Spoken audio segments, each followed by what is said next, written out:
ਸਤਿ ਸ਼੍ਰੀ ਅਕਾਲ ਜੀ। ਅਤਰਪਾਲ ਸਿੰਘ ਇੰਡੋਜ਼ ਇੰਟਰਨੈਸ਼ਨਲ ਮੋਹਾਲੀ ਤੋਂ ਅੱਜ ਦਾ ਆਪਾਂ ਜਿਹੜਾ ਬੇਸਿਕਲੀ ਲਾਈਵ ਸੈਸ਼ਨ ਕਰ ਰਹੇ ਹਾਂ ਜੀ, ਆਪਾਂ ਸਪੈਸੀਫਿਕਲੀ ਫੋਕਸ ਕਰਾਂਗੇ ਕਿ ਜਿਹੜਾ ਅੱਜ ਦਾ ਕੈਨੇਡਾ ਦੇ ਵਿੱਚ ਆਪਾਂ ਨੂੰ ਮੇਨ ਕੰਸਰਨ ਚੱਲ ਰਿਹਾ ਹੈ ਕਿ ਕੁੜੀ ਨੇ ਜੇ ਮੁੰਡੇ ਨੂੰ ਛੱਡਤਾ। ਦੇਖੋ ਇਹਦੇ ਵਿੱਚ ਆਪਾਂ ਕਲੀਅਰ ਕੱਟ ਮੈਂ ਤੁਹਾਨੂੰ ਪਹਿਲੇ ਪੁਆਇੰਟ 'ਤੇ ਗੱਲ ਦੱਸ ਦੇਵਾਂ ਕਿ ਉਸ ਪਰਟੀਕੂਲਰ ਕੇਸ 'ਚ ਕੀ ਹੋਇਆ ਜਾਂ ਕਿਸੇ ਵੀ ਹੋਰ ਪਰਟੀਕੂਲਰ ਕੇਸ 'ਚ ਕੀ ਹੋਇਆ ਅਸੀਂ ਉਹ ਡਿਸਕਸ ਨਹੀਂ ਕਰਦੇ, ਕਿਉਂਕਿ ਮੇਰੇ ਖਿਆਲ ਦੇ ਵਿੱਚ ਉਹ ਕਿਸੇ ਦੀ ਪਰਸਨਲ ਜ਼ਿੰਦਗੀ 'ਚ ਜੋ ਵੀ ਹੋਇਆ ਆ ਉਹ ਉਹਨਾਂ ਦਾ ਕੰਸਰਨ ਹੈ। ਅਸੀਂ ਥਰਡ ਪਰਸਨ ਜਦੋਂ ਤੱਕ ਅਸੀਂ ਉਹਨਾਂ ਨਾਲ ਜੁੜੇ ਹੋਏ ਨਹੀਂ, ਸਾਨੂੰ ਇਹਦੇ ਬਾਰੇ ਬੋਲਣ ਦਾ ਹੱਕ ਨਹੀਂ।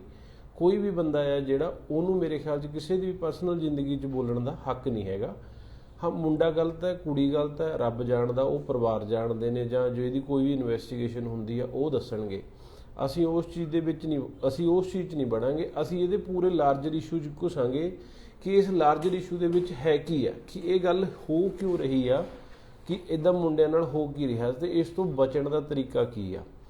ਸਭ ਤੋਂ ਪਹਿਲੀ ਗੱਲ ਜੀ, ਜਿਹੜਾ ਇਹ ਇਸ਼ੂ ਹੈ ਇਹ ਨਾ ਤਾਂ ਦੇਖੋ ਐਜੂਕੇਸ਼ਨ ਇੰਡਸਟਰੀ ਦੇ ਨਾਲ ਜੁੜਿਆ ਹੋਇਆ ਇਸ਼ੂ ਹੈ, ਨਾ ਇਹ ਕੋਈ law and order the problem ਹੈ, ਨਾ ਇਹਦੇ ਨਾਲ ਕਿਸੇ ਇਮੀਗ੍ਰੇਸ਼ਨ ਜਾਂ ਹਾਈ ਕਮਿਸ਼ਨ ਨੂੰ ਕਿਸੇ ਨੂੰ ਵੀ ਇਹਦੇ ਨਾਲ ਕੋਈ ਲੈਣਾ ਦੇਣਾ ਆ। ਉਹਨਾਂ ਦੀ ਇਹ ਪ੍ਰੋਬਲਮ ਨਹੀਂ ਹੈਗੀ, ਇਹ ਪ੍ਰੋਬਲਮ ਸਾਡੇ ਸਮਾਜ ਦੀ ਹੈ ਜੀ।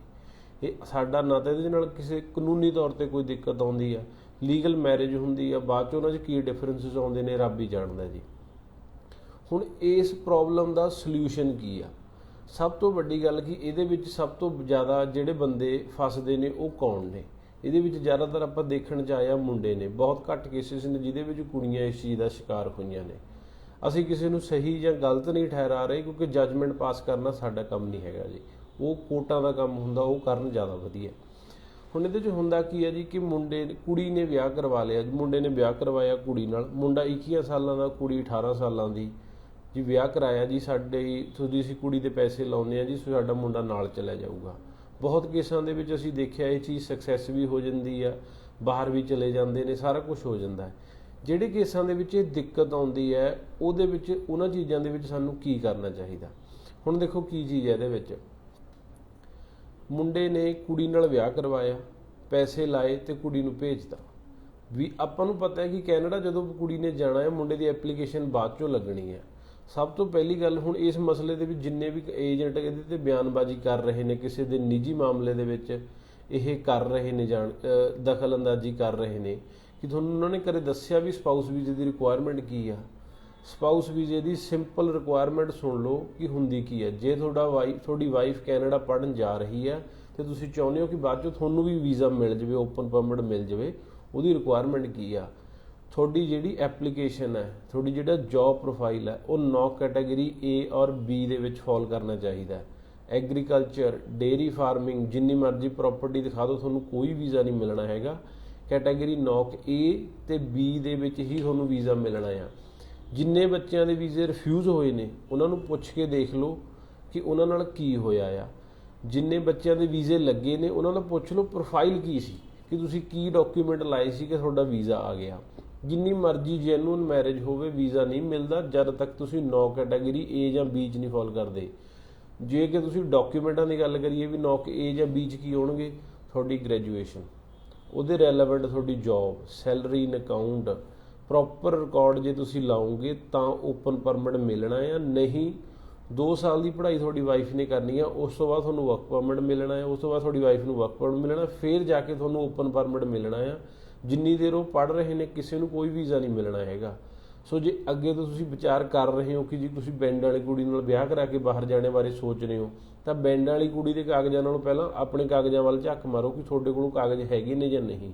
ਅਦਰਵਾਈਜ਼ ਜਿੰਨਾ ਮਰਜ਼ੀ ਜ਼ੋਰ ਲਾ ਲਓ, ਤੁਹਾਡਾ ਵੀਜ਼ਾ ਨਹੀਂ ਆਉਣਾ ਹੈਗਾ। ਚਾਹੇ ਇਸ ਗੱਲ ਦਾ ਗੁੱਸਾ ਕਰੋ, ਗਿਲਾ ਕਰੋ, ਪਰ ਸੱਚ ਇਹੀ ਆ। ਅਸੀਂ ਰੋਜ਼ ਐਪਲੀਕੇਸ਼ਨਾਂ ਲਾਉਂਦੇ ਹਾਂ, ਅਸੀਂ ਦੇਖਿਆ 9 A ਔਰ B ਤੋਂ ਬਿਨਾਂ ਵੀਜ਼ਾ ਕਦੇ ਅਸੀਂ ਸਪਾਊਸ ਦਾ ਆਉਂਦਾ ਦੇਖਿਆ ਨਹੀਂ। ਕਿਸੇ ਦੀ ਕਿਸਮਤ ਹੋਵੇ ਆ ਗਿਆ ਹੋਵੇ ਤਾਂ ਕਹਿ ਨਹੀਂ ਸਕਦੇ ਜੀ। ਹੁਣ ਇਹਦੇ ਵਿੱਚ ਦੇਖੋ ਕੀ ਹੈ ਵੀ ਜੇ ਮੰਨ ਲਓ, ਹੁਣ ਆਪਾਂ ਐਗਜ਼ਾਮਪਲ ਦੇ ਤੌਰ 'ਤੇ ਲੈਂਦੇ ਹਾਂ ਕਿ ਆਸਟ੍ਰੇਲੀਆ ਦੇਖੋ, ਆਸਟ੍ਰੇਲੀਆ 'ਚ ਸਪਾਊਸ ਇਕੱਠੇ ਜਾਂਦੇ ਨੇ, ਉਹਨਾਂ ਦੀ ਕੰਡੀਸ਼ਨ ਕੀ ਹੈ? UK ਸਪਾਊਸ ਇਕੱਠੇ ਜਾਂਦੇ ਨੇ, ਉਹਨਾਂ ਦੀ ਕੰਡੀਸ਼ਨ ਕੀ ਹੈ? ਕਿ ਜਿਹੜਾ ਮੇਨ ਐਪਲੀਕੈਂਟ ਆ ਉਹਦੀ ਗ੍ਰੈਜੂਏਸ਼ਨ ਹੋਣੀ ਚਾਹੀਦੀ ਆ, ਸਾਲ ਪੁਰਾਣੀ ਮੈਰਿਜ ਹੋਣੀ ਚਾਹੀਦੀ ਆ।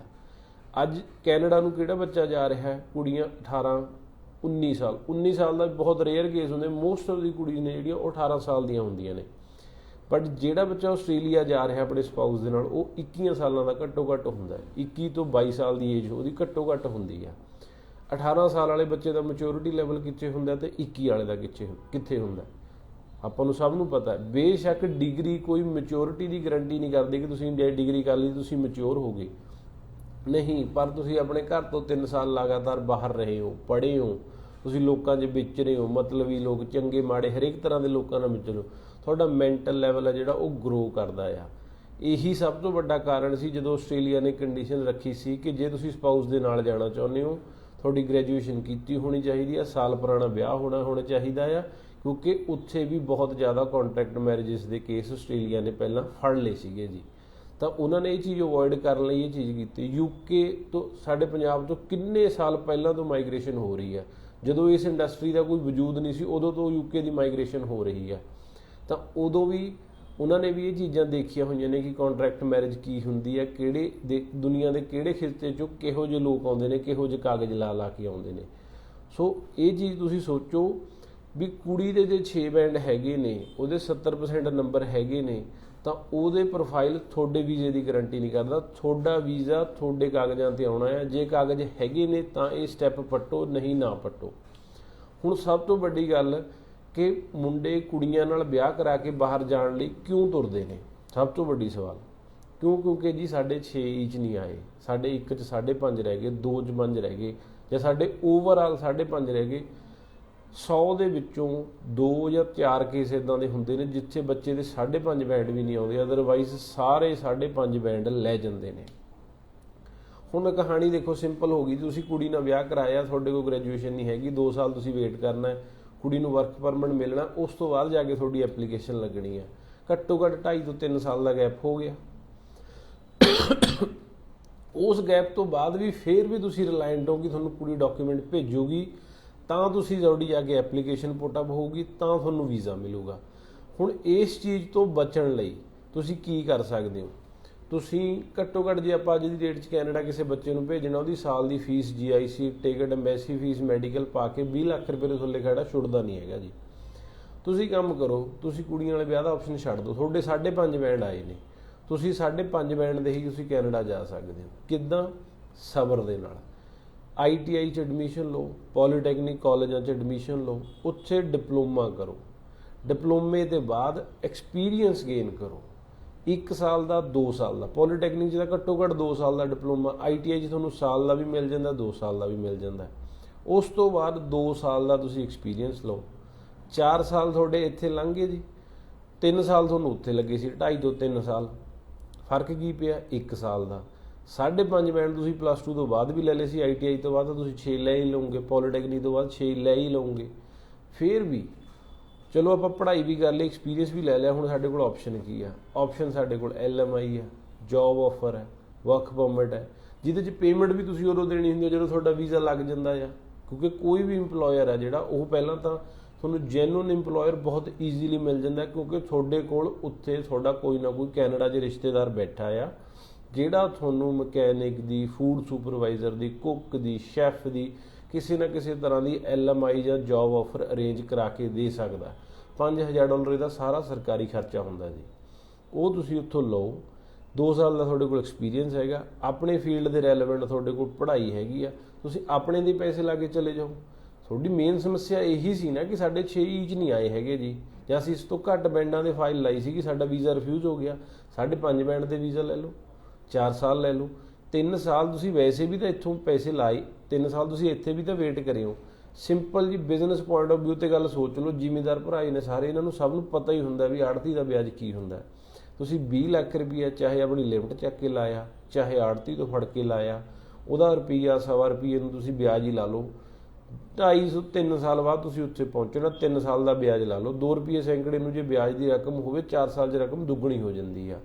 ਤੁਸੀਂ ਸੋਚੋ ਵੀ ITI ਹੈ ਜਿਹੜੀ ਤੁਹਾਡੀ, ਇਹ ਕਿੰਨੇ 'ਚ 20000 25000 ਰੁਪਏ ਤੁਹਾਡੀ ITI ਹੋ ਜਾਣੀ। ਪੋਲੀਟੈਕਨਿਕ ਦਾ ਡਿਪਲੋਮਾ 70 80 ਰੁਪਏ, ਲੱਖ ਰੁਪਏ ਦੇ ਵਿੱਚ ਹੋ ਜਾਊਗਾ ਤੁਹਾਡਾ। $5000 ਤੁਸੀਂ LMI ਦੀ ਕਾਸਟ ਭਰਨੀ ਹੈ। ਤੁਸੀਂ ਜ਼ੋਰ ਲਾ ਕੇ 4 ਸਾਲ ਦਾ ਤੁਹਾਡਾ 5-6 ਲੱਖ ਰੁਪਏ ਦਾ ਖਰਚਾ ਆ ਨਹੀਂ ਰਿਹਾ ਹੈਗਾ। ਤੁਸੀਂ ਖੜੇ ਪੈਰ ਤੇ 20 ਲੱਖ ਰੁਪਏ ਦੀ ਇਨਵੈਸਟਮੈਂਟ ਕਰਤੀ, 20 ਲੱਖ ਰੁਪਏ ਦੀ ਵਿਆਜ ਦੀ ਸੂਈ ਤੁਹਾਡੇ ਤੇ ਘੁੰਮਣੀ ਸ਼ੁਰੂ ਹੋ ਗਈ। ਜਾਂ ਫਿਰ ਤੁਸੀਂ ਜ਼ਮੀਨ ਦਾ ਕੋਈ ਕਿੱਲਾ ਦਾ ਉੱਤੇ ਲਾਓਗੇ। ਤਾਂ ਇਹ ਚੀਜ਼ਾਂ ਨੂੰ ਸੋਚੋ। ਜਾਣਾ ਤਾਂ ਦੇਖੋ ਤੁਸੀਂ 3 ਜਾਂ 4 ਸਾਲ 2-3 ਸਾਲ ਬਾਅਦ, ਘੱਟੋ ਘੱਟ 3 ਸਾਲ ਬਾਅਦ ਤਾਂ ਤੁਸੀਂ ਜਾਣਾ ਹੀ ਜਾਣਾ ਹੈ, ਚਾਹੇ ਤੁਸੀਂ ਆਪਣੇ ਸਪਾਊਸ ਨੂੰ ਭੇਜ ਰਹੇ ਹੋ, ਚਾਹੇ ਤੁਸੀਂ ਵਰਕ ਪਰਮਿਟ ਦੇ ਐਪਲੀਕੇਸ਼ਨ ਲਾ ਰਹੇ ਹੋ।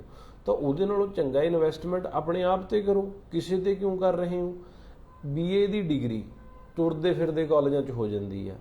ਜਾ ਕੇ ਦੇਖ ਲਓ ਆਰਟਸ ਦੇ ਕਾਲਜਾਂ ਦੇ ਵਿੱਚ, ਜਿੰਨੇ ਵੀ ਤੁਹਾਡੇ ਨੇੜੇ ਤੇੜੇ ਦੇ ਕਾਲਜ ਨੇ, ਅੱਜ ਦੀ ਡੇਟ 'ਚ ਤਾਂ ਸਾਰੇ ਮਿੰਨਤਾਂ ਕਰ ਰਹੇ ਨੇ ਵੀ ਸਾਡੇ ਕੋਲ ਆ ਕੇ ਐਡਮਿਸ਼ਨ ਕਰਾ ਦਿਓ। ਅੱਜ ਦੀ ਡੇਟ 'ਚ ਤਾਂ ਐਡਮਿਸ਼ਨ ਲੈਣੀ ਵੀ ਕੋਈ ਔਖੀ ਨਹੀਂ ਹੋਈ ਵੀ, ਕਾਲਜਾਂ 'ਚ ਬੱਚਾ ਹੀ ਕੋਈ ਨਹੀਂ ਹੈਗਾ। ਪੋਲੀਟੈਕਨਿਕ ਕਾਲਜ ਜਿੱਥੇ ਮੈਨੇਜਮੈਂਟ ਕੋਟਿਆਂ 'ਚ ਐਡਮਿਸ਼ਨ ਹੁੰਦੀ ਸੀ, ਸਿਫਾਰਸ਼ਾਂ ਲਵਾ ਕੇ ਐਡਮਿਸ਼ਨ ਹੁੰਦੀ ਹੁੰਦੀ ਸੀ, ਅੱਜ ਉਹ ਹੱਥ ਬੰਨ੍ਹਦੇ ਨੇ ਕਿ ਆ ਜਾਓ, ਮਿੰਨਤਾਂ ਕਰਦੇ ਨੇ ਕਿ ਜੀ ਆ ਜਾਓ ਸਾਡੇ ਕੋਲ ਐਡਮਿਸ਼ਨ ਲੈ ਲਓ। ਉਹ ਕਮਲਿਓ, ਜੇ ਤੁਸੀਂ 25-30 ਲੱਖ ਰੁਪਈਆ ਲਾਉਣਾ ਹੀ ਹੈ, ਆਪਣੇ 'ਤੇ ਹੀ ਲਾ ਲਓ। ਆਪਣੇ ਤਾਂ ਤੁਹਾਡਾ ਇੰਨਾ ਲੱਗਣਾ ਹੀ ਨਹੀਂ ਹੈਗਾ। ਫਿਰ ਇਹ ਡਿਸਪਿਊਟ ਵਾਲੀ ਕਹਾਣੀ ਕਿੱਥੇ ਰਹਿ ਜੂਗੀ। ਜੇ ਹੁਣ ਇਸ ਚੀਜ਼ ਨੂੰ ਆਪਾਂ ਦੇਖ ਲਈਏ, ਮੇਰੇ ਖਿਆਲ 'ਚ ਤਾਂ ਕੈਨੇਡਾ ਹਾਈ ਕਮਿਸ਼ਨ ਨੂੰ ਵੀ ਕਹਿ ਦੇਣਾ ਚਾਹੀਦਾ ਵੀ ਜਿਹੜਾ ਬੱਚਾ ਆਪਣੇ ਆਪ ਨੂੰ ਕਹਿ ਰਿਹਾ ਕਿ ਮੈਂ ਮੈਰਿਡ ਹੈ, ਤਾਂ ਉਹਦੀ ਫਾਈਲ ਹੀ ਗ੍ਰੈਜੂਏਸ਼ਨ ਤੋਂ ਪਹਿਲਾਂ ਲੱਗੇ ਨਾ, ਕਿ ਉਹਨੇ ਘੱਟੋ ਘੱਟ ਗ੍ਰੈਜੂਏਸ਼ਨ ਕਰੀ ਹੋਵੇ ਤਾਂ ਉਹਦੀ ਫਾਈਲ ਲੱਗੇ, ਵਿਆਹ ਇਹ ਸਾਲ ਪੁਰਾਣਾ ਹੋਵੇ। ਜਾਂ ਸਰਕਾਰ ਹੀ ਇੱਕ ਕਾਨੂੰਨ ਬਦਲ ਦੇਵੇ ਵੀ ਜਿਹੜੀ ਕੁੜੀ 18 ਸਾਲ ਦੀ ਉਮਰ, ਕੁੜੀਆਂ ਦੀ ਜਿਹੜੀ ਮੈਰਿਜ ਏਜ ਆਪਣੇ 18 ਸਾਲ ਦੀ ਹੈ ਜੀ, ਜਿਹਦੇ 'ਚ ਮੈਂ ਗਲਤ ਹੋਵਾਂ ਮੈਨੂੰ ਸਹੀ ਕਰ ਦਿਓ, ਮੈਂ ਆਪਣੀ ਗਲਤੀ ਸੁਧਾਰਨ ਲਈ ਮਨਜ਼ੂਰ ਹਾਂ। ਮੁੰਡਿਆਂ ਦੀ ਏਜ ਜਿਹੜੀ ਲੀਗਲ ਮੈਰਿਜ ਦੀ ਏਜ ਆ ਉਹ 21 ਸਾਲ ਆ। ਜੇ ਕੁੜੀਆਂ ਦੀ ਉਹ ਮੈਰਿਜ ਦੀ ਏਜ 21 ਸਾਲ ਕਰਤੀ ਜਾਵੇ, ਇਹ ਚੀਜ਼ਾਂ ਦੇ ਵਿੱਚ ਵੈਸੇ ਹੀ ਬਹੁਤ ਵੱਡਾ ਗਿਰਾਵਟ ਆ ਜਾਣੀ। ਕਿਉਂਕਿ ਇੱਕ ਬੱਚਾ ਜਿਹੜਾ 18 ਸਾਲ ਦਾ ਕੋਰਾ ਹੁੰਦਾ, ਤੁਸੀਂ ਉਹਨੂੰ ਨਵੀਂ ਦੁਨੀਆ 'ਚ ਇੱਕ ਟਾਈਮ 'ਤੇ ਛੱਡ ਦਿੰਦੇ ਹੋ, ਉਹ ਇੱਕ ਵਾਰ ਹੱਫਲ ਵੀ ਜਾਂਦਾ, ਨਵੀਆਂ ਚੀਜ਼ਾਂ ਦੇਖਦੇ ਆ, ਆਜ਼ਾਦੀ ਮਿਲਦੀ ਆ, ਪੈਸਾ ਹੱਥ 'ਚ ਹੁੰਦਾ। ਇਹ ਦਿਮਾਗ ਜਿਹੜਾ ਆ ਇਹਨੂੰ ਥੋੜ੍ਹਾ ਜਿਹਾ ਤਿਲਕਣਾ, ਕਹਿ ਲਓ ਤਿਲਕਣਾ ਵੀ ਨਹੀਂ, ਜਾਂ ਉਹ ਬੰਦੇ ਦੀ ਜ਼ਿੰਦਗੀ ਦਾ ਇੱਕ ਦੌਰ ਹੁੰਦਾ ਆ ਜਿਹਦੇ ਵਿੱਚ ਇਹ ਚੀਜ਼ਾਂ ਬੰਦਾ ਸਿੱਖਦਾ। ਤਾਂ ਉਹ ਦੌਰ ਦੇ ਵਿੱਚ ਬੱਚਾ ਗਲਤੀਆਂ ਕਰ ਜਾਂਦਾ ਹੈ। ਕੋਈ ਇਹ ਨਹੀਂ ਹੈਗਾ ਵੀ ਕੁੜੀਆਂ ਗਲਤੀਆਂ ਕਰਦੀਆਂ, ਮੁੰਡੇ ਵੀ ਕਰਦੇ ਨੇ। ਆਪਾਂ ਦੇਖਦੇ ਹੀ ਹਾਂ, ਬਾਹਰੋਂ ਵੀਡੀਓ ਆਉਂਦੀਆਂ ਨੇ, ਲੜਾਈਆਂ ਪੜ੍ਹਾਈਆਂ ਉਹ ਕੌਣ ਕਰਦੇ, ਉਹ ਕੁੜੀਆਂ ਤਾਂ ਕਰਦੀਆਂ ਨਹੀਂ, ਉਹ ਮੁੰਡੇ ਕਰਦੇ ਨੇ। ਤਾਂ ਗਲਤੀਆਂ ਉਹ ਕਿਸੇ ਤੋਂ ਵੀ ਹੋ ਸਕਦੀਆਂ, ਉਹ ਏਜ ਹੀ ਇਹੋ ਜਿਹੀ ਹੁੰਦੀ ਆ। ਜਿਹੜਾ ਬਾਹਰ ਨਹੀਂ ਜਾਂਦਾ, ਇੱਥੇ ਵੀ ਤਾਂ ਆਪਾਂ ਕਾਲਜਾਂ 'ਚ ਦੇਖਦੇ ਹਾਂ ਲੜਾਈਆਂ ਪੜ੍ਹਾਈਆਂ ਹੁੰਦੀਆਂ ਹੀ ਨੇ, ਜਾਂ ਮੁੰਡੇ ਨਸ਼ੇ ਪੱਤੇ ਵੱਲ ਪੈਂਦੇ ਨੇ, ਇਹ ਚੀਜ਼ਾਂ ਤਾਂ ਆਪਾਂ ਦੇਖਦੇ ਹੀ ਹਾਂ। ਤਾਂ ਇਹਨਾਂ ਚੀਜ਼ਾਂ ਤੋਂ ਬਚਣ ਦਾ ਇੱਕ ਤਰੀਕਾ ਆ ਕਿ ਜੇ ਤੁਹਾਡੇ ਬੈਂਡ ਆਏ ਨੇ ਠੀਕ ਹੈ, ਜੇ ਤੁਸੀਂ ਆਪਣੇ ਸਪਾਊਸ ਦੇ ਨਾਲ ਪੜ੍ਹਨ ਲਈ ਜਾਣਾ ਚਾਹੁੰਦੇ ਹੋ, ਮੇਰੇ ਖਿਆਲ 'ਚ ਕੈਨੇਡਾ ਦੀ ਬਜਾਏ ਤੁਸੀਂ ਆਸਟ੍ਰੇਲੀਆ ਜਾਂ UK ਚੁਣ ਲਓ। ਜੇ ਤੁਹਾਡਾ ਪੱਕਾ ਮਨ ਹੈਗਾ ਕਿ ਅਸੀਂ ਜਾਣਾ ਹੀ ਕੈਨੇਡਾ ਆ, ਤਾਂ ਚੁੱਪ ਕਰਕੇ ITI ਜਾਂ ਪੋਲੀਟੈਕਨਿਕ ਕਾਲਜ 'ਚ ਐਡਮਿਸ਼ਨ ਲਓ, ਆਪਣਾ ਵੀਜ਼ਾ ਆਪਣਾ ਉੱਥੇ ਦਾ ਡਿਪਲੋਮਾ ਗੇਨ ਕਰੋ, ਐਕਸਪੀਰੀਅੰਸ ਗੇਨ ਕਰੋ, ਖੁਦ ਵਰਕ ਪਰਮਿਟ 'ਤੇ ਫਾਈਲ ਲਾਓ। 1 ਸਾਲ ਤੁਸੀਂ ਉੱਥੇ ਦਾ ਐਕਸਪੀਰੀਅੰਸ ਲੈਣਾ। ਜਿਹੜੀ ਵੀ ਸਟੇਟ 'ਚ ਤੁਸੀਂ ਵਰਕ ਪਰਮਿਟ ਲੈ ਕੇ ਜਾਓਗੇ, ਸਾਲ ਬਾਅਦ PNP ਪੈ ਜਾਂਦੀ ਹੈ, 2 ਸਾਲ 'ਚ PR ਆ ਜਾਂਦੀ ਹੈ। ਜਿਹੜਾ ਸਟੂਡੈਂਟ 4 ਸਾਲ ਘੱਟੋ ਘੱਟ ਲੈਂਦਾ PR ਨੂੰ, 2 ਸਾਲ ਦੀ ਪੜ੍ਹਾਈ, 1 ਸਾਲ ਦਾ ਘੱਟੋ ਘੱਟ ਐਕਸਪੀਰੀਅੰਸ, ਉਸ ਤੋਂ ਬਾਅਦ PR ਪੈਂਦੀ ਹੈ, ਚੌਥੇ ਸਾਲ ਜਾ ਕੇ PR ਆਉਣੀ ਹੈ। ਤੁਸੀਂ ਵਰਕ ਪਰਮਿਟ 'ਚ 2 ਸਾਲ 'ਚ ਪੱਕੇ ਹੋ ਰਹੇ ਹੋ, ਪੈਸਾ ਆਪਣੇ 'ਤੇ ਇਨਵੈਸਟ ਕਰ ਰਹੇ ਹੋ, ਡਾਕੂਮੈਂਟ ਸਾਰੇ ਤੁਹਾਡੇ ਨੇ, ਤੁਸੀਂ ਕਿਸੇ ਹੱਥ ਵੱਲ ਦੇਖਣਾ ਹੈ ਨਹੀਂ ਵੀ ਅਸੀਂ ਕੀ ਕਰੀਏ। ਤਾਂ ਬੈਟਰ ਵਧੀਆ ਆਪਸ਼ਨ ਲਈ ਜਾਓ। ਮੈਨੂੰ ਪਤਾ ਕਿ ਇਸ ਆਪਸ਼ਨ ਵੱਲ ਬੱਚਿਆਂ ਨੇ ਜਾਣਾ ਨਹੀਂ ਹੈਗਾ, ਕਿਉਂਕਿ ਇਹਦੇ ਵਿੱਚ ਸਭ ਤੋਂ ਵੱਡੀ ਚੀਜ਼ ਹੈ ਸਬਰ ਸਾਡੇ ਬੱਚਿਆਂ ਕੋਲ ਹੈ ਨਹੀਂ। ਅਸੀਂ ਹੋ ਗਏ ਜੀ 12ਵੀਂ ਪਾਸ, ਸਾਡਾ ਕੈਨੇਡਾ ਵਾਲੇ ਜਹਾਜ਼ ਨੂੰ ਹੱਥ ਪਵਾਓ ਹੁਣ ਜਿਵੇਂ ਮਰਜ਼ੀ, ਜਦ ਕਿ ਇਹ ਚੀਜ਼ ਨਹੀਂ ਹੁੰਦੀ ਹੈਗੀ। ਜਿਹੜੇ ਬੱਚੇ +2 ਤੋਂ ਬਾਅਦ 6E 'ਚ ਲੈ ਕੇ ਜਾਂਦੇ ਵੀ ਨੇ, ਉਹ ਕਿਹੜਾ ਨਾਲ ਦੀ ਨਾਲ ਚਲੇ ਜਾਂਦੇ ਨੇ। +2 ਦਾ ਰਿਜ਼ਲਟ ਆਉਂਦਾ, ਆਇਲ ਸੈਂਟਰ ਜਾਂਦੇ ਨੇ, ਫਿਰ ਪੇਪਰ ਬੁੱਕ ਹੁੰਦਾ, 6E 'ਚ ਆਉਂਦੇ ਨੇ, ਇੱਕ ਅੱਧੇ ਮੋਡਿਊਲ 'ਚ ਰਹਿ ਜਾਂਦੇ ਨੇ, ਦੁਬਾਰਾ ਜਾਂਦੇ ਨੇ। ਜਿਹੜਾ 2020 'ਚ ਬੱਚਾ ਪਾਸ ਹੋਇਆ ਸੀਗਾ, ਅੱਜ ਦੀ ਡੇਟ ਦੇ ਵਿੱਚ ਵੀ ਉਹ ਬੱਚਾ ਘੱਟੋ ਘੱਟ 50% ਤੋਂ ਪਲੱਸ ਬੱਚਾ ਹਾਲੇ ਤੱਕ ਇੰਡੀਆ 'ਚ ਬੈਠਾ, ਜਿਹੜਾ ਬਾਹਰ ਜਾਣ ਲਈ ਤਿਆਰ ਹੈ ਕਿ ਮੈਂ ਬਾਹਰ ਜਾਣਾ। 50% ਬੱਚਾ ਹਾਲੇ ਵੀ ਬੈਠਾ। 2021 ਦਾ ਮਿਡ ਆ ਗਿਆ, ਕੋਵਿਡ ਕਰਕੇ ਰਿਜ਼ਲਟ ਨੇ ਹੁਣ ਡਿਲੇਡ ਨੇ, ਬਟ ਜਿਵੇਂ ਰਿਜ਼ਲਟ ਆਉਂਦੇ ਆ ਹਾਲੇ ਵੀ ਇਸ ਟਾਈਮ ਤੇ 2021 ਦੇ ਕਿਸੇ ਬੱਚੇ ਦੀ ਐਪਲੀਕੇਸ਼ਨ ਕਿਸੇ ਵੀ ਕੰਟਰੀ ਲਈ ਤੁਹਾਨੂੰ ਦੇਖਣ ਨੂੰ ਨਹੀਂ ਮਿਲਣੀ ਹੈਗੀ। ਸਾਲ ਦਾ ਗੈਪ ਤਾਂ ਤੁਹਾਡਾ ਇੱਥੇ ਲੰਘ ਜਾਂਦਾ। ਤਾਂ ਜੇ ਤੁਹਾਡੇ ਬੈਂਡ ਨਹੀਂ ਆ ਰਹੇ, ਕਿਸੇ ਤੇ ਦਾਅ ਲਾਉਣ ਦੀ ਬਜਾਏ ਆਪਣੇ ਤੇ ਦਾਅ ਲਾਓ, ਆਪਣੇ ਆਪ ਨੂੰ ਸਬਰ ਰੱਖੋ, ਡਿਪਲੋਮਾ ਕਰੋ, ਐਕਸਪੀਰੀਅੰਸ ਲਓ, ਬੈਂਡ ਲਓ, LMI ਲਓ, ਜੋਬ ਆਫਰ ਲਓ ਤੇ ਕੈਨੇਡਾ ਜਾਓ। ਕਿਸੇ ਦੇ ਹੱਥਾਂ ਵੱਲ ਤੁਹਾਨੂੰ ਦੇਖਣ ਦੀ ਜ਼ਰੂਰਤ ਨਹੀਂ ਹੈਗੀ। ਬਾਕੀ ਇੱਕ ਬੇਨਤੀ ਮੇਰੀ ਇਮੀਗ੍ਰੇਸ਼ਨ ਵਾਲੇ ਵੀਰਾਂ ਨੂੰ, ਤੇ ਜਿੰਨੇ ਵੀ ਬੱਚੇ ਲੋਕੀ ਸੋਸ਼ਲ ਮੀਡੀਆ ਤੇ ਪੋਸਟਾਂ ਪਾ ਰਹੇ ਨੇ ਕਿ ਜੀ ਇਹ ਹੋ ਗਿਆ ਜੀ, ਕੁੜੀ ਗਲਤ ਹੈ, ਮੁੰਡਾ ਗਲਤ ਹੈ। ਦੇਖੋ, ਜੇ ਤਾਂ ਤੁਸੀਂ ਉਹਨਾਂ ਨੂੰ ਨਿੱਜੀ ਤੌਰ ਤੇ ਜਾਣਦੇ ਹੋ, ਨਿੱਜੀ ਮਸਲਾ ਤੁਹਾਡਾ ਹੈਗਾ, ਤੁਸੀਂ ਠੀਕ ਹੈ ਗੱਲ ਰੱਖ ਸਕਦੇ ਹੋ। ਪਰ ਜੇ ਤੁਸੀਂ ਉਹਨਾਂ ਨੂੰ ਨਿੱਜੀ ਤੌਰ ਤੇ ਨਹੀਂ ਜਾਣਦੇ, ਕਿਸੇ ਦੇ ਘਰ ਦਾ ਮਸਲਾ, ਘਰੇਲੂ ਮਸਲਾ, ਨਾ ਤਾਂ ਮੈਂ ਕਹਿੰਦਾ ਵੀ ਕੁੜੀ ਗਲਤ ਆ ਜਾਂ ਮੁੰਡਾ ਗਲਤ ਆ, ਮੈਨੂੰ ਇਸ ਚੀਜ਼ ਬਾਰੇ ਪਤਾ ਨਹੀਂ, ਨਾ ਮੈਂ ਪਰਿਵਾਰ ਨੂੰ ਜਾਣਾ ਨਾ ਮੈਂ ਕੇਸ ਨੂੰ ਜਾਣਾ। ਪਲੀਜ਼ ਕਿਸੇ ਦੀ ਇੱਜ਼ਤ ਆ, ਚਾਹੇ ਉਹ ਮੁੰਡਾ ਹੈ ਚਾਹੇ ਕੁੜੀ ਹੈ, ਹਰੇਕ ਪਰਿਵਾਰ ਦੀ ਇੱਜ਼ਤ ਆ, ਉਹਦੇ 'ਚ ਇੰਨੀ ਦਖਲ ਅੰਦਾਜ਼ੀ ਨਾ ਕਰੋ। ਆਪਾਂ ਨੂੰ ਪਤਾ ਵੀ ਇਹ ਚੀਜ਼ ਹੁੰਦੀ ਆ। ਉਹਨਾਂ ਦੇ ਘਰ ਉੱਥੇ ਕੋਈ ਆਪਣੇ ਪੰਜਾਬ ਪੁਲਿਸ ਦੇ ਅਫਸਰ ਗਏ ਸੀ, ਪੰਜਾਬ ਦੇ ਪਤਾ ਨਹੀਂ ਪੁਲਿਸ ਅਫਸਰ ਸੀ ਜਾਂ ਕੌਣ ਸੀਗੇ, ਉਹ ਗਏ ਸੀ ਉੱਥੇ, ਬਹੁਤ ਲੋਕੀ ਹੋਰ ਬੱਚੇ ਪਹੁੰਚੇ ਹੋਏ ਸੀਗੇ ਜਿਨ੍ਹਾਂ ਨਾਲ ਇਹ ਚੀਜ਼ ਹੋਈ ਆ। ਤਾਂ ਇਹਦਾ ਸੋਲਿਊਸ਼ਨ ਲੱਭੋ। ਕਿਸੇ ਨੂੰ ਪਿੱਟਣ ਨਾਲ ਆਪਣੇ ਘਰ ਦੀ ਸਮੱਸਿਆ ਦੂਰ ਨਹੀਂ ਹੋਣੀ ਹੈਗੀ। ਨਾਲੇ ਕਿਸੇ ਦੇ ਨਿੱਜੀ ਮਾਮਲੇ 'ਚ ਇੰਨੀ ਦਖਲ ਅੰਦਾਜ਼ੀ ਨਾ ਦਿਓ। ਮੰਨ ਲਓ ਤੁਹਾਡੇ ਘਰ ਦੀ ਗੱਲ ਸੋਸ਼ਲ ਮੀਡੀਆ 'ਤੇ ਲੀਕ ਹੋ ਜਾਵੇ ਤੇ ਹਫ਼ਤਾ ਮਹੀਨਾ ਤੁਹਾਡੀਆਂ ਗੱਲਾਂ ਉਹਦੇ 'ਤੇ ਚੱਲੀ ਜਾਣ, ਤੁਹਾਨੂੰ ਕਿਵੇਂ ਦਾ ਮਹਿਸੂਸ ਹੋਊਗਾ? ਇਹ ਚੀਜ਼ ਕਿਸੇ ਨੂੰ ਵੀ ਨਹੀਂ ਚੰਗੀ ਲੱਗਦੀ ਹੈਗੀ। ਇਹਨੂੰ ਅਵੋਇਡ ਕਰਿਆ ਕਰੋ। ਮਸਲੇ ਦਾ ਹੱਲ ਲੱਭੋ। ਜੇ ਤੁਹਾਡੇ ਅੱਜ 6 ਇੰਚ ਨਹੀਂ ਆ ਰਹੇ ਤਾਂ ਤੁਹਾਡੇ 6 ਇੰਚ ਆ ਜਾਣਗੇ, ਨਹੀਂ ਵੀ ਆਉਂਦੇ ਤੁਹਾਡੇ ਕੋਲ ਆਪਸ਼ਨਾਂ ਖੁੱਲੀਆਂ ਨੇ। PR ਤੇ ਚਲੇ ਜਾਓ। ਜੇ ਤੁਸੀਂ ਵਿਆਹ ਹੀ ਕਰਾਉਣਾ ਹੈ, ਮਾਸਟਰ ਡਿਗਰੀ ਵਾਲੀ ਕੁੜੀ ਨਾਲ ਵਿਆਹ ਕਰਾ ਲਓ, 777 ਦਬਾ ਕੇ ਉਹਨੂੰ ਕੈਨੇਡਾ PR ਤੇ ਚਲੇ ਜਾਓ, ਨਾਲ ਚਲੇ ਜਾਓ, ਇਕੱਠੇ ਜਾਂਦੇ ਹੋ। PR ਦਾ ਖਰਚਾ ਕੀ 3-4 ਲੱਖ ਰੁਪਏ ਦਾ ਸਾਰਾ ਖਰਚਾ ਹੈ। ਪਰ ਗੱਲ ਕੀ, ਉਹਦੇ 'ਚ ਸਬਰ ਜੁੜਿਆ ਹੋਇਆ। ਅਸੀਂ ਸਬਰ ਕਰਨਾ ਨਹੀਂ ਚਾਹੁੰਦੇ ਤਾਂ ਫਿਰ ਅਸੀਂ ਇਹ ਸਕੀਮਾਂ 'ਚ ਫਸਾਂਗੇ, ਅਸੀਂ ਲੁੱਟ ਖਸੁੱਟ ਹੋਣੀ ਹੈ। ਦੇਖੋ, ਇੱਕ ਜਿਹੜੇ ਬੰਦੇ ਨਾਲ ਧੋਖਾ ਹੋ ਗਿਆ ਉਹਦਾ ਕੀਲਾ ਤਾਂ ਮੰਨ ਲਓ ਗਿਆ। ਹੁਣ ਤੁਸੀਂ ਹਿਸਾਬ ਲਾ ਲਓ ਵੀ ਤੁਸੀਂ ਉਰੇ ਬੈਠੇ ਕੀਲਾ ਕਮਾ ਸਕਦੇ ਹੋ ਜਾਂ ਬਾਹਰ ਜਾ ਕੇ ਵੀ ਤੁਸੀਂ ਹਿਸਾਬ 'ਚ ਨੂੰ ਕੀਲਾ ਬਣਾ ਸਕਦੇ ਹੋ। ਮੈਨੂੰ ਨਹੀਂ ਲੱਗਦਾ ਵੀ ਤੁਸੀਂ ਉੱਥੇ ਬਣਾ ਸਕਦੇ ਹੋ। ਬਾਕੀ ਤੁਹਾਡੀ ਮਰਜ਼ੀ ਹੈ ਜੀ। ਸਾਡਾ ਕੰਮ ਸੀਗਾ ਸਲਾਹ ਦੇਣਾ ਵੀ ਜੇ ਤੁਸੀਂ ਇਹ ਰਾਹ 'ਚ ਨਹੀਂ ਫਸਣਾ ਚਾਹੁੰਦੇ, ਸ਼ਾਇਦ ਕੋਈ ਇੱਕ ਅੱਧਾ ਬੰਦਾ ਸਾਡੀ ਸਲਾਹ ਮੰਨ ਕੇ ਸ਼ਾਇਦ ਇਸ ਰਾਹ 'ਤੇ ਚੱਲ ਪਵੇ, ਤਾਂ ਉਹਦੇ ਲਈ ਅਸੀਂ ਮੰਨਾਂਗੇ ਕਿ ਸਾਡੀ ਵੀਡੀਓ ਬਣਾਈ ਕਾਮਯਾਬ ਹੋਊਗੀ। ਬਾਕੀ ਕਿਸੇ ਦੇ ਮਾਮਲੇ 'ਚ ਪਲੀਜ਼ ਦਖਲਅੰਦਾਜ਼ੀ ਇੰਨੀ ਨਾ ਕਰੋ। ਤੁਹਾਨੂੰ ਨਹੀਂ ਪਤਾ, ਮੈਨੂੰ ਨਹੀਂ ਪਤਾ ਕਿ ਸਹੀ ਕੌਣ ਹੈ ਗਲਤ ਕੌਣ ਹੈ, ਰੱਬ ਹੀ ਜਾਣਦਾ। ਹੁਣ ਇਸ ਚੀਜ਼ ਨੂੰ ਜਾਂ ਇਹਦੀ ਤਫਤੀਸ਼ ਹੋਊਗੀ, ਉਹਦੇ 'ਚੋਂ ਨਿਕਲੂਗਾ। ਬਾਕੀ ਕੈਨੇਡਾ ਨੂੰ ਲੈ ਕੇ ਕੁਝ ਅਪਡੇਟਸ ਨੇ ਆਪਾਂ ਤੁਹਾਨੂੰ ਦੇ ਦਿੰਦੇ ਹਾਂ ਜੀ। ਸੈਪਟੈਂਬਰ ਇਨਟੇਕ ਦੀ ਰਿਫਿਊਜ਼ਲ ਭਰ ਕੇ ਆ ਰਹੀ ਹੈ। ਜਿਹੜੇ ਬੱਚੇ ਦਾ ਪ੍ਰੋਫਾਈਲ ਠੀਕ ਹੈ ਉਹਨੂੰ ਘਬਰਾਉਣ ਦੀ ਜ਼ਰੂਰਤ ਨਹੀਂ। ਡੈਫਰਡ LOA ਲਵੇ, ਆਪਣੀ ਐਪਲੀਕੇਸ਼ਨ ਦੁਬਾਰਾ ਪੁੱਟ ਅਪ ਕਰੇ, SOP ਨੂੰ ਸਟਰੋਂਗ ਰੱਖੇ। ਜਿਹੜੇ ਬੱਚੇ ਦਾ ਪ੍ਰੋਫਾਈਲ ਵੀਕ ਆ ਉਹਦੀ ਮਰਜ਼ੀ ਆ, ਉਹ ਦੁਬਾਰਾ ਟਰਾਈ ਕਰਨਾ ਚਾਹੁੰਦਾ ਜਾਂ ਨਹੀਂ। ਜਿਨ੍ਹਾਂ ਨੇ 15 ਮਈ ਤੋਂ ਬਾਅਦ ਐਪਲੀਕੇਸ਼ਨਸ ਲੱਗੀਆਂ ਨੇ, ਰਿਜ਼ਲਟ ਲੇਟ ਆਉਣੇ ਨੇ। ਡੈਫਰ ਮਿਲਦਾ ਆ, ਲੈ ਕੇ ਡੈਫਰ ਅਪਲਾਈ ਡੈਫਰ ਲੈ ਕੇ ਆਪਣੀ ਅਗਲੀ ਇਨਟੇਕ ਲਈ ਰਿਜ਼ਲਟ ਦਾ ਵੇਟ ਕਰੋ। ਬਟ ਮੋਸਟ ਲਾਈਕਲੀ ਸਤੰਬਰ ਤੋਂ ਬਾਅਦ ਹੀ ਹੁਣ ਰਿਜ਼ਲਟ ਆਉਣਗੇ, ਕਿਉਂਕਿ ਹੁਣ ਇਮੀਗ੍ਰੇਸ਼ਨ ਐਪਲੀਕੇਸ਼ਨਸ ਚੱਕਣੀਆਂ ਨੇ ਵਰਕ ਪਰਮਿਟ ਤੇ PR ਦੀਆਂ। ਤੇ ਸੇਮ ਟਾਈਮ ਤੇ ਜਿਹੜੇ ਬੱਚੇ ਵਰਕ ਪਰਮਿਟ ਲਈ ਦੇਖ ਰਹੇ ਨੇ LMI ਜਾਂ ਜੌਬ ਆਫਰ ਦੇ ਲਈ, ਕੁਝ LMI ਤੇ ਜੌਬ ਆਫਰ ਸਾਡੇ ਕੋਲ ਅਵੇਲੇਬਲ ਹੈਗੀ ਹੈ, ਤੁਸੀਂ ਕੰਟੈਕਟ ਕਰਕੇ ਸਾਡੇ ਕੋਲ ਆ ਸਕਦੇ ਹੋ। ਤੇ ਜੇ ਕੋਈ ਦੇਖ ਰਿਹਾ ਸੀ ਕਿ ਹਾਲੇ ਮੈਨੂੰ ਨਵੀਂ ਨਹੀਂ ਮਿਲ ਰਹੀ, ਮੋਸਟ ਲਾਈਕਲੀ ਨੈਕਸਟ ਮੰਥ ਦੇ ਵਿੱਚ ਕੈਨੇਡਾ ਨੇ ਨਵੀਂ LMI ਦੀ ਐਪਲੀਕੇਸ਼ਨ ਆਫਸ਼ੋਰ ਕੈਂਡੀਡੇਟ ਲਈ ਪ੍ਰੋਸੈਸ ਕਰਨੀ ਸ਼ੁਰੂ ਕਰ ਦੇਣੀ ਹੈ। ਸੋ ਆਪਣੇ ਇੰਪਲੋਇਰ ਦੇ ਟੱਚ 'ਚ ਜਾਓ ਤੇ ਆਪਣੀ LMI ਲੈ ਕੇ ਪ੍ਰੋਸੈਸ ਕਰੋ। ਬਾਕੀ ਜਿਹੜੇ ਹੈਗੇ ਨੇ PR ਦੇ ਕੈਂਡੀਡੇਟਾਂ ਨੂੰ ਮੋਸਟ ਲਾਈਕਲੀ ਮੇਰੇ ਖਿਆਲ 'ਚ ਅਗਲੇ ਮਹੀਨੇ 'ਚ ਇਹਨਾਂ ਨੂੰ ਵੀ ਗੁੱਡ ਨਿਊਜ਼ ਮਿਲ ਜੂਗੀ, ਡਰਾਅ ਆ ਜਾਏਗਾ। ਜਿਹੜੇ ਬੱਚੇ IELTS ਦੀ ਵੇਟ ਕਰ ਰਹੇ ਸੀ ਕਿ ਅਸੀਂ IELTS ਕਰਨਾ ਹੈ, ਮੋਸਟ ਲਾਈਕਲੀ ਤੁਹਾਡੀ ਅਗਲੇ ਮਹੀਨੇ ਇਹ ਤੁਹਾਡੀ ਵੇਟ ਖਤਮ ਹੋ ਜਾਏਗੀ। ਸੋ ਕੋਈ ਵੀ ਤੁਹਾਡੇ ਸਵਾਲ ਨੇ, ਕੋਈ ਵੀ ਤੁਹਾਡੀ ਜਾਣਕਾਰੀ ਆ, ਤੁਸੀਂ ਸਾਨੂੰ ਨੀਚੇ ਦਿੱਤੇ ਨੰਬਰਾਂ 'ਤੇ ਸੰਪਰਕ ਕਰ ਸਕਦੇ ਹੋ ਜਾਂ ਸਾਡੇ ਆਫਿਸ ਆ ਸਕਦੇ ਹੋ।